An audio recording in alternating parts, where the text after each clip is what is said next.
The late afternoon sun cast long shadows across Maple Street, where streams of people hurried past with their heads down, lost in their own worlds.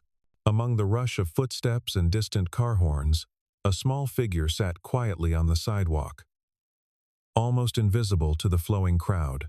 20-year-old Emma Martinez had positioned herself beside a weathered wooden table, its surface scattered with small canvases that caught the dying light like fragments of hope. Her pale hands trembled slightly as she adjusted one of the paintings, a delicate watercolor of wildflowers that seemed to dance in an invisible breeze. The chemotherapy had taken its toll, leaving her skin translucent and her once thick brown hair now hidden beneath a soft knit cap. But her eyes, though tired, still held the spark of an artist who refused to surrender to the darkness creeping through her body. Each painting on that makeshift table represented more than just brushstrokes and color. They were lifelines, tiny anchors keeping her tethered to a world that seemed increasingly determined to slip away. The small price tags attached to each piece bore numbers that would barely cover a single meal for most people. Yet for Emma, they represented the difference between hope and despair. She needed to sell just 2 more pieces to afford her next treatment session. The irony wasn't lost on her that she was selling beauty to survive ugliness, creating light while battling shadows. As another group of pedestrians passed without a glance, Emma pulled her thin jacket tighter against the cooling air and wondered if anyone would ever truly see what she was offering, not just the art, but the piece of her soul embedded in every careful stroke. Then, cutting through the ambient noise of the city, came the sound of small footsteps slowing down, followed by the deeper rhythm of someone larger. A man's gentle voice drifted over, asking his companion to wait just a moment. Emma looked up to see a broad-shouldered figure in work clothes crouching down beside a little girl with pigtails, both of them studying her rainbow painting with genuine interest. Something about their presence felt different from the countless others who had walked by that day. There was a stillness to them, an attention that made Emma's heart skip with an emotion she couldn't quite name. The little girl pointed at the rainbow with excitement, her small finger tracing the arc of colors in the air, and Emma found herself holding her breath, waiting to see what would happen next. Emma's story had begun 2 years earlier, with a lump she'd initially dismissed as nothing serious. At 18, cancer felt impossible, something that happened to other people in distant stories. But the diagnosis had arrived like a thunderclap, shattering the ordinary life of a girl who'd planned to spend her days creating art and discovering who she was meant to become. Her mother, the only family she'd known since her father left when she was 12, had fought alongside her for 8 months before her own body gave up the battle. The medical bills had consumed everything: their small apartment, her mother's jewelry, even the car that had been Emma's only connection to the outside world during those early days of treatment. Now, 18 months later, Emma lived in a tiny studio apartment above Mrs. Chen's laundromat, paying rent by cleaning the machines every evening after the last customer left. The smell of detergent and fabric softener had become the backdrop to her existence, a sterile comfort that reminded her she was still alive, still breathing, still fighting. Her art supplies, once abundant and varied, had been reduced to a small box of watercolors and a handful of brushes she'd managed to salvage from better days. Yet somehow, this limitation had freed something within her creativity. Each painting had to matter.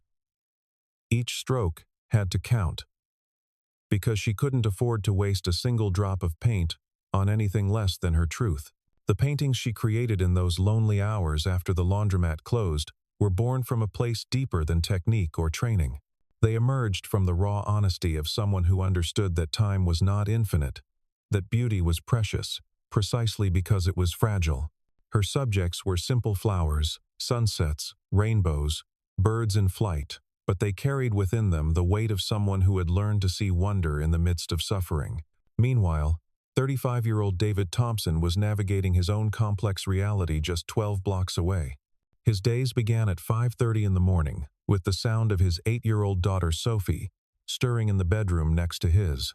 As a maintenance technician for the city's water treatment facility, David's hands were more accustomed to wrenches and pipes than the gentler tools of domestic life, yet he'd learned to braid hair and pack lunch boxes with the dedication of someone who understood that love was expressed through countless small actions. Sophie's mother had left when their daughter was barely 3 years old, disappearing one Tuesday morning with nothing more than a note saying she wasn't ready for the responsibility of motherhood. David had come home from work that day to find his toddler daughter sitting in her high chair, still wearing the same clothes from breakfast, calling for a mama who would never return. The years that followed had been a masterclass in adaptation and resilience. David learned to be father and mother, breadwinner and comforter, disciplinarian and soft place to land. His own dreams of maybe going back to school or learning a trade that paid better had been carefully folded away, stored in the same mental space where he kept his loneliness and his fears about whether he was enough for the bright, curious little girl who trusted him completely. Sophie had inherited her father's steady presence and her absent mother's artistic eye. She saw colors where others saw gray, noticed patterns in tree bark and cloud formations, and asked questions that reminded David daily that the world was full of magic if you knew how to look. Their weekend walks through town had become treasure hunts for beauty, with Sophie pointing out flowers growing through sidewalk cracks and interesting shadows cast by old buildings. On this particular Saturday afternoon, they'd been returning from the library where Sophie had checked out 3 books about rainbows, a current fascination that had begun during a recent rainstorm.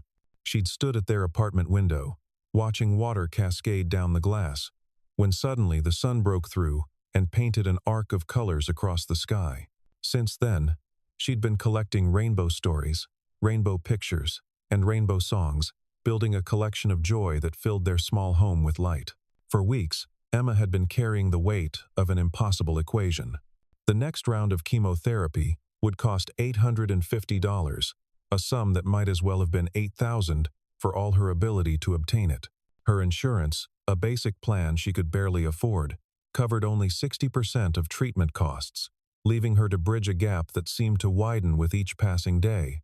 She'd sold everything of value. She owned her grandmother's silver necklace, her mother's engagement ring, even the small television that had been her companion during the long nights when pain made sleep impossible. The paintings were her last resort, the final items of worth she possessed, though their value existed more in the heart than in the marketplace. Sitting on that sidewalk corner had become Emma's daily pilgrimage of hope. Each morning, she'd carefully arrange her artwork on the folding table, adjusting the angles to catch the best light, straightening the small tent cards that described each piece in her careful handwriting. The process had a ritual quality that helped anchor her to purpose when everything else felt uncertain. Most days brought a handful of polite compliments and occasional small sales, enough to buy groceries or pay for bus fare to the hospital, but never enough to address the larger crisis looming ahead. She'd learned to read the subtle language of passers-by, the slight quickening of pace that meant someone was avoiding engagement, the momentary pause that suggested interest, the careful averting of eyes that spoke of recognition and discomfort. The people who did stop often wanted to help, but didn't know how. They'd purchase a small painting and overpay by a few dollars, or they'd ask questions about her technique while carefully avoiding any inquiry into why someone so young was selling art on the street. Emma had become skilled at the dance of gratitude and privacy, accepting kindness while protecting the parts of her story that felt too heavy to share with strangers. Yet, beneath her composed exterior, desperation was taking root. The appointment card in her pocket bore a date just 10 days away, and the receptionist at the oncology clinic had been clear about their payment policy. Without the full amount up front, there would be no treatment. Without treatment, the aggressive cancer that had already taken so much would be free to complete its work. As Saturday afternoon dissolved into early evening, Emma felt the familiar ache of another day that had brought her closer to the deadline without providing a solution. She'd sold only one small piece, a painting of a butterfly, to an elderly woman who'd paid $25 for something priced at $15. It was enough for a week's worth of groceries, but it barely made a dent in the mountain she needed to climb. The sunshine was fading, and soon she'd need to pack up her display and return to her small apartment, where she'd spend the evening calculating and recalculating numbers that never seemed to add up to salvation. The mathematics of survival had become her least favorite subject, a daily lesson in the harsh realities that no amount of hope could soften. Then, just as she was beginning to fold up her table, The sound of approaching footsteps made her look up. A tall man in faded jeans and a work shirt was walking slowly down the sidewalk, his hand gently holding that of a little girl, whose bright pink backpack bounced with each step. They were deep in conversation, the kind of easy dialogue that speaks of complete trust and shared discovery. The little girl's attention was caught first by the splash of color on Emma's table. She tugged on her father's hand and pointed toward the rainbow painting, her whole face lighting up with the kind of pure delight that adults often forget how to feel. David followed his daughter's gaze and found himself looking not just at the artwork, but at the young woman sitting quietly behind the display. What he saw there made him pause. Beyond the obvious signs of illness, beyond the careful way she held herself as if conserving energy, there was something in Emma's eyes that spoke to the part of him that recognized struggle. It was the same look he'd seen in his own mirror during those early days of single parenthood, when the weight of responsibility felt too heavy for one person to carry. Sophie had already begun her examination of the rainbow painting, crouching down to study the way the colors seemed to flow into each other like streams of light. She looked up at Emma with the directness that only children possess and asked if the rainbow was painted from a real one or from imagination. Emma found herself smiling for the first time that day as she explained that it was both real because she'd seen rainbows that looked just like it, but also imaginary because she'd painted it on a day when the sky was completely gray. Sophie nodded sagely, as if this made perfect sense, and began pointing out her favorite parts of the painting. David watched this exchange with growing awareness that something significant was happening. His daughter's enthusiasm was infectious, but it was Emma's gentle response to Sophie's questions that caught his attention. Despite her obvious fatigue, she was giving his daughter the gift of her full attention, treating her curiosity with the respect it deserved. When Sophie asked about the other paintings, Emma began to share the stories behind each one. The field of sunflowers had been inspired by a dream she'd had while recovering from her last treatment. The blue jay perched on a fence post had been painted after watching the same bird visit her window every morning for a week. Each piece carried a narrative of resilience, though Emma didn't use those words. David found himself studying Emma more carefully, noting the way her hands shook slightly when she reached for one of the paintings. The careful way she moved, as if her body was both fragile and determined. There was something about her quiet dignity that reminded him of his own struggles with pride during the hardest times, when accepting help felt like admitting defeat. As Sophie continued her examination of the artwork, David made a decision that surprised even him. Without overthinking the impulse, he asked Emma about purchasing not just one painting, but several. When she quoted him the modest prices written on each tag, he quietly calculated a sum that would not only buy every piece on the table, but would also provide what appeared to be a young artist in need with a substantial cushion. Emma's reaction to his offer revealed both gratitude and something that might have been fear.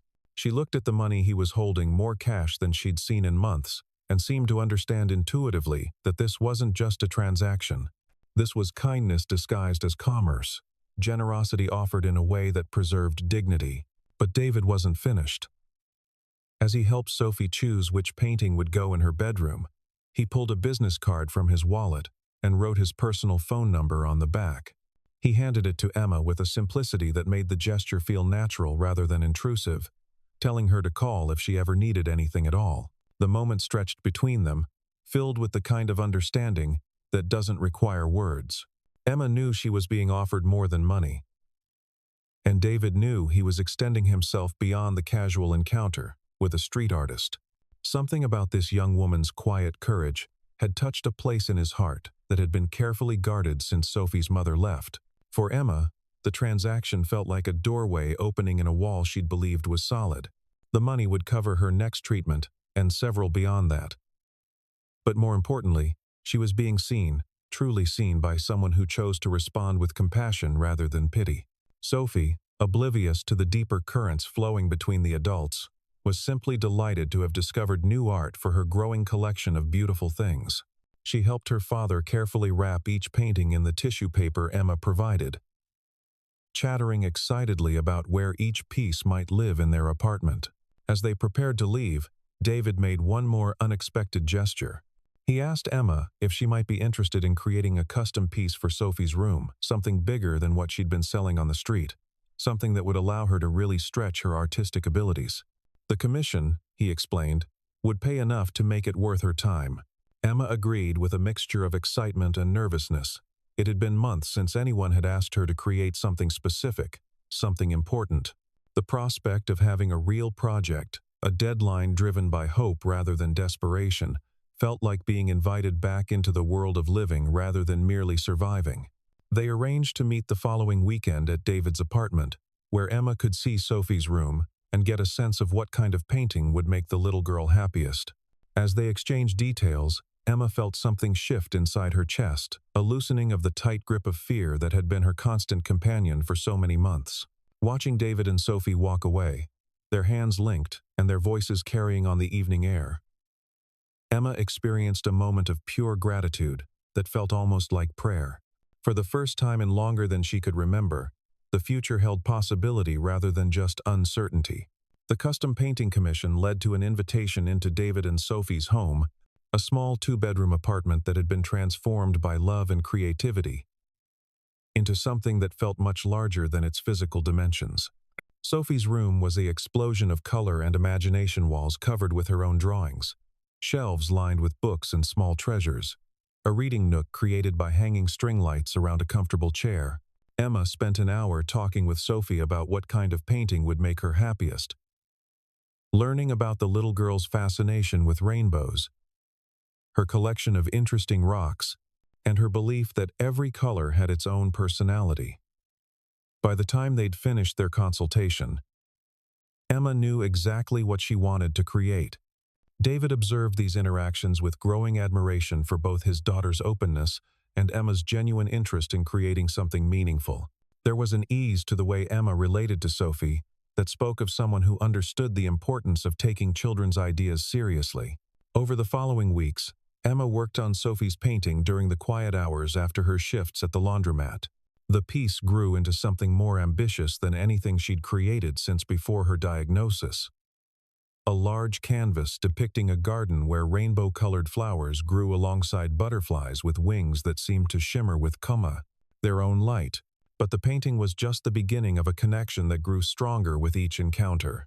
David began stopping by Emma's corner on his way home from work, not to buy anything but simply to check how she was doing. Sophie would accompany him on weekends, always excited to see what new pieces Emma had created. These casual conversations gradually revealed the depths of Emma's situation. David learned about her treatments, her struggles with insurance, and the lonely apartment where she spent her evenings.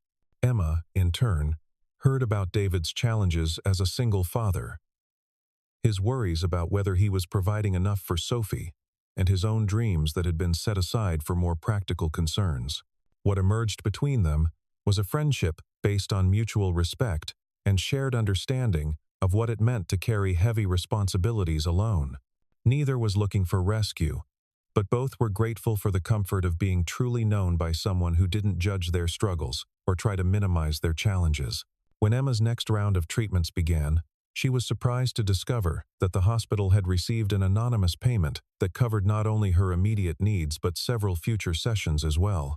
The billing department couldn't provide details about the donor, citing privacy policies. But Emma suspected she knew the source of this unexpected blessing. Her confrontation with David about the payment led to the first real conflict in their developing friendship. Emma's pride, already wounded by months of financial dependence on the kindness of others, rebelled against what felt like charity. She accused David of treating her like a victim rather than a friend, of making decisions about her life without consulting her. David's response was quiet but firm. He explained that he'd given the money not because he saw her as helpless, but because he saw her as valuable. Someone worth investing in, someone whose continued presence in the world mattered. He wasn't trying to save her, he said, but to ensure that she had the chance to save herself. The argument that followed was painful for both of them, filled with words that came from deep places of hurt and fear. Emma accused David of thinking he could solve her problems with money, while David tried to explain that he wasn't trying to solve anything, he was simply trying to help someone he cared about have a fighting chance. Sophie, witnessing this tension between two people she loved, made an observation that cut through all the adult complications with devastating simplicity. She told Emma that she just wanted her to stay alive long enough to paint more rainbows, because the world needed as much color as it could get. This innocent statement broke through Emma's defenses and David's frustration, revealing the truth that lay beneath their conflict. This wasn't about money or pride or charity. It was about connection, about the way people could become important to each other even when they hadn't planned for it to happen.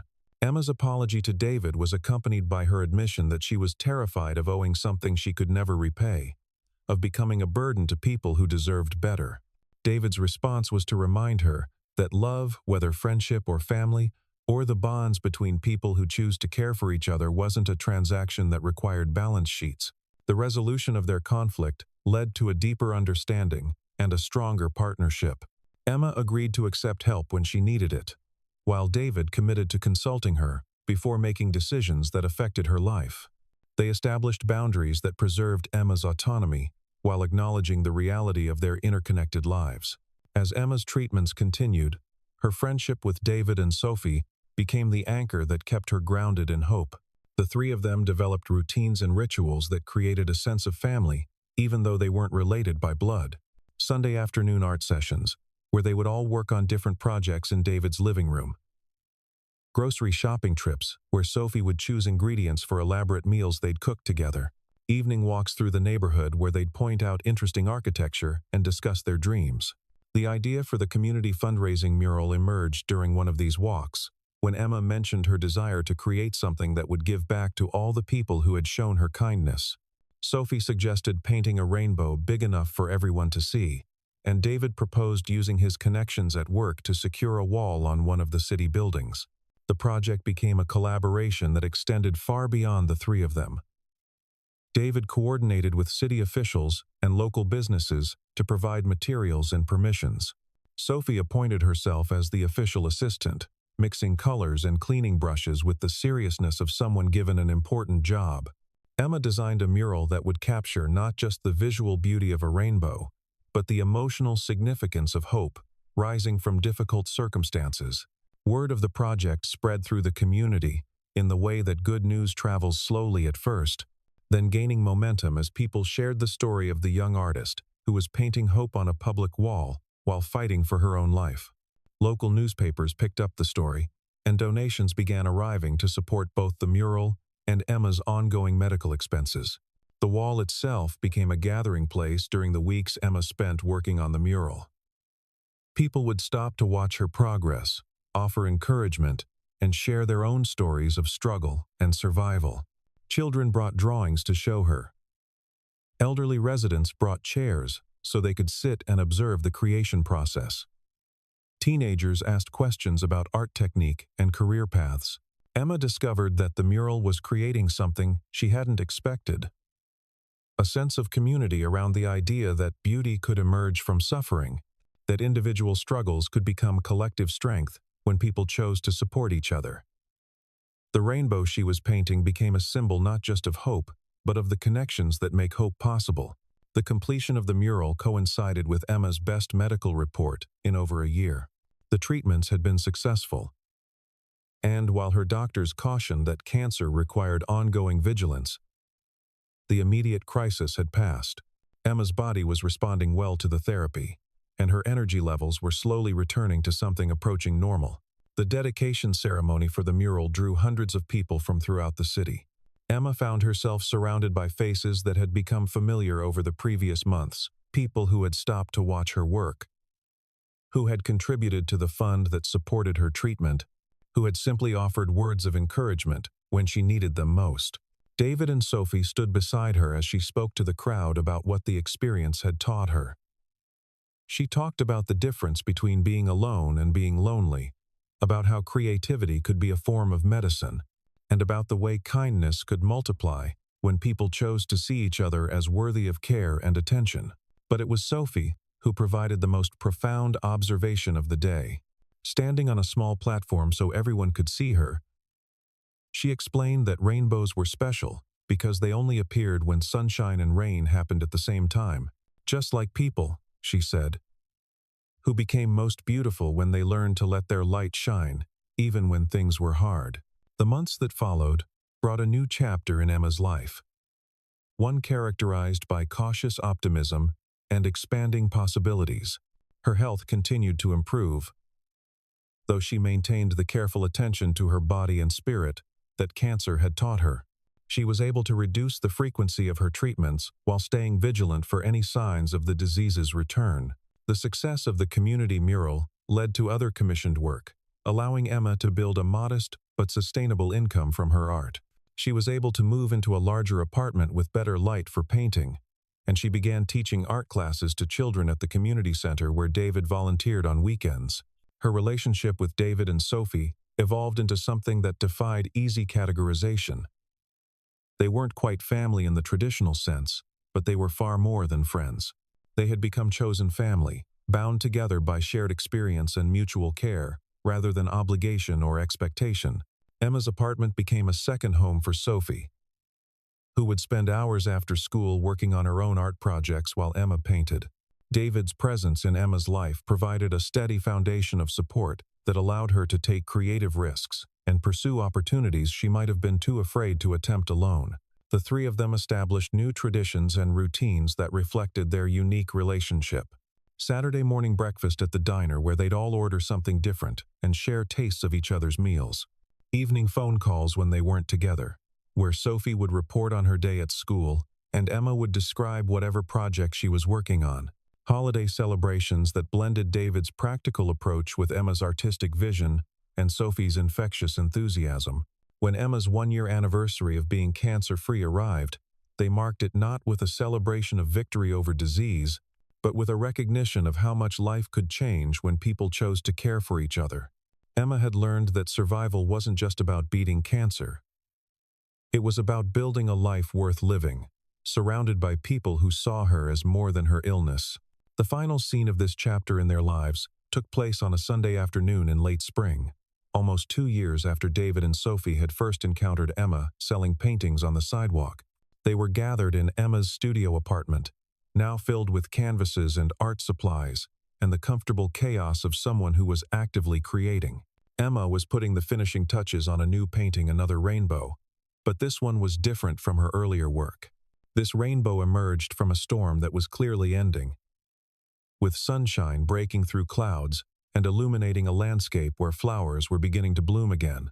In the foreground, barely visible unless you looked carefully, were 3 small figures walking together toward the light.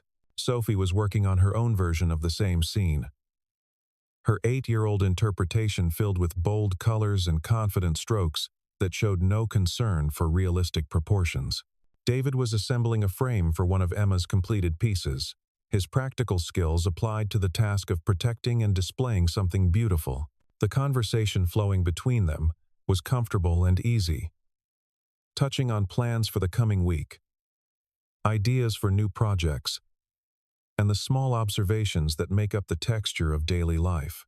There was nothing dramatic about the moment, nothing that announced its significance, yet it contained everything that mattered: connection, creativity, hope, and the quiet satisfaction of people who had found their way to each other against considerable odds. Outside the window, the late afternoon light was beginning to shift toward evening, painting the walls of Emma's apartment with the warm colors she loved to capture in her work. The sound of children playing in the courtyard below, mixed with the distant hum of traffic and the closer sound of their own voices, creating a symphony of ordinary life that felt anything but ordinary to the 3 people who had learned to hear music in each other's presence. Emma paused in her painting to look at David and Sophie, both absorbed in their own tasks but comfortable in the shared space they'd created together. The gratitude she felt wasn't the desperate thankfulness of someone who had been rescued, but the deeper appreciation of someone who had been seen, valued, and included in the ongoing story of other people's lives. This was what healing looked like, she realized.